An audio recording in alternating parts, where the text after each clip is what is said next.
కోట్లు ఖర్చు పెడుతున్నారు, వేల కోట్లు. గంగా అనేది వామనావతారం నుంచి రామావతారం, కృష్ణావతారం. ఇగో నిన్న మొన్నటి వరకు మనం రకరకాల ఫ్యాక్టరీలు పెట్టి వ్యర్థ పదార్థాలన్నీ గంగానదిలో వేసి నాశనం చేసే వరకు గంగానది బాగానే ఉంది. ఇప్పుడు మళ్ళీ దాన్ని పరిశుద్ధం చేయడం కోసం వేల కోట్లు ఖర్చు పెడుతున్నారు, వేల కోట్లు.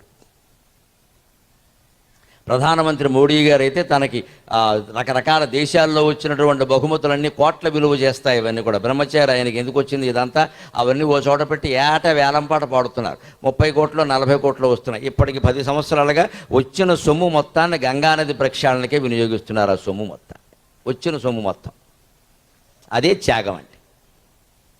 నాకు అక్కర్లేదు ఈ బహుమతులన్నీ, ఏం చేసుకున్నా మా బోటుగాళ్ళకి మాకే ఇచ్చే, మీరు అందరూ ఇచ్చే మొమెంటోలు ఉంటాయే, పెద్ద ఇబ్బంది అమ్మా, మీకు తెలియదు అది. ఇవన్నీ ఎవరు చూస్తారో మళ్ళీ మనమే చూసుకోవాలి, లేకపోతే నేను తుడుచుకోవాలి, నేను కొట్టెట్టి. మరి ఇదో పని ఇక్కడ.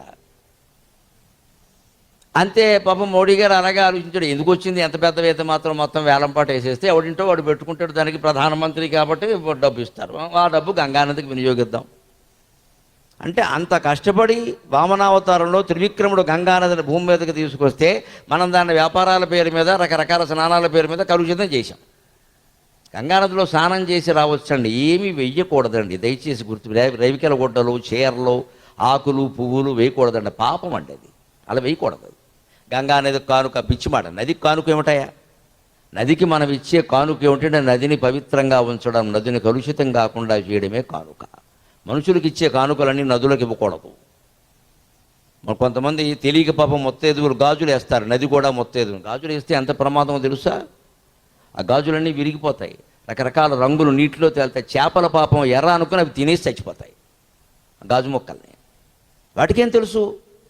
రంగురంగుల గాజులన్నీ కనపడుతుంటే ఏదో ఎర్ర అనుకుని తినేస్తాయి, గొంతులో గుచ్చుకుని చచ్చిపోతాయి. ఈ పాపం అందే. మనకు తోచిన పదార్థాలన్నీ నదుల్లో పారేయకూడదండి, కలుషితమైపోతాయి. ఎప్పుడు పర్యావరణాన్ని గుర్తుపెట్టుకోవాలి. హిందూ సమాజం, హిందూ సంస్కృతి అంటే పర్యావరణానికి పెద్దపీట వేసే సంస్కృతి. మన పూజల వల్ల, మన మొక్కుబళ్ళ వల్ల ఏ నది, పంచభూతాల్లో ఏది, భూమి కానీ, నీరు కానీ, అగ్ని కానీ, వాయువు కానీ, ఆకాశం కానీ కలుషితం కాకూడదు. అంత కలుషితం అవుతుందంటే ఆ పూజ మానేయడం మంచిది. ఎందుకంటే పంచభూతాలన్నీ శివుడు రూపాలు, శివుడిని కలుషితం చేస్తున్నావు నువ్వు ఇక్కడ. మనకు తోచిందల్లా మనం చేసేయడం కాదు ఇక్కడ. అందుకని గంగా అనేది అంత కష్టపడితే వచ్చింది. శ్రీగంగ సత్పుత్రియై వరుషన్ నీ ఘనరాజ శంభు నిజమై వర్ధిల్లు నారాయణ.